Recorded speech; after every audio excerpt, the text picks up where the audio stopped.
Christians have been persecuted throughout history, and unfortunately, this trend continues in modern society. Despite the progress made in promoting tolerance and acceptance, Christians still face discrimination, marginalization, and violence in many parts of the world. The reasons for this persecution are complex and multifaceted, involving a combination of historical, cultural, and socio-political factors. One of the primary reasons for Christian persecution is the increasing secularization of society. As Western countries have become more secular, there has been a growing hostility towards Christianity, which is seen as a relic of the past. This has led to a marginalization of Christian values and principles, with many Christians feeling that their beliefs are no longer tolerated or respected. The media often portrays Christians in a negative light, perpetuating stereotypes and misconceptions that contribute to a climate of intolerance. Another factor contributing to Christian persecution is the rise of militant atheism and anti-Christian ideologies. Groups like the Freedom from Religion Foundation and the American Atheists have become increasingly vocal in their opposition to Christianity, often using aggressive and inflammatory language to criticize Christian beliefs and practices. This has created a culture of hostility towards Christians, with many feeling that they are under attack simply for holding to their faith. In addition to these cultural and ideological factors, Christians also face persecution due to their moral and ethical stance. Christianity teaches a clear moral framework, with principles like the sanctity of life, the importance of marriage and family, and the need to care for the poor and vulnerable.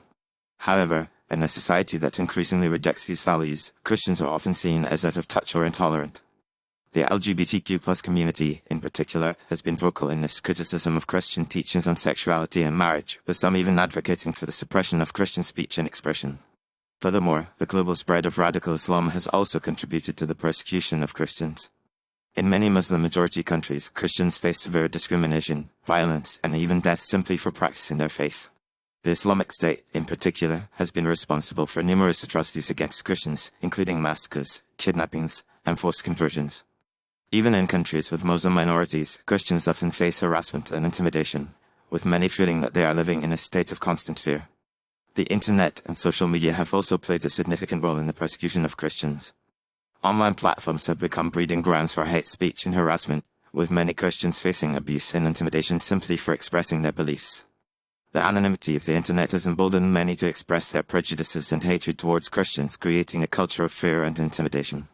Despite these challenges, it is essential to note that the persecution of Christians is not limited to any one region or culture. Christians from all walks of life, regardless of their denomination or background, can face persecution simply for being Christian. This includes Catholics, Protestants, evangelicals, and Orthodox Christians, as well as Christians from diverse ethnic and cultural backgrounds. In conclusion, the persecution of Christians in society today is a complex and multifaceted issue involving a range of historical, cultural, and socio-political factors. From the increasing secularization of society to the rise of militant atheism and anti-Christian ideologies, Christians face numerous challenges simply for holding to their faith. The global spread of radical Islam, online harassment, and the marginalization of Christian values and principles have all contributed to a climate of intolerance and hostility towards Christians.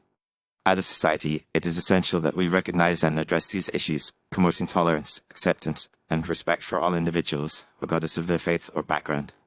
By doing so, we can create a more just and equitable society, where Christians and people of all faiths can live without fear of persecution or discrimination.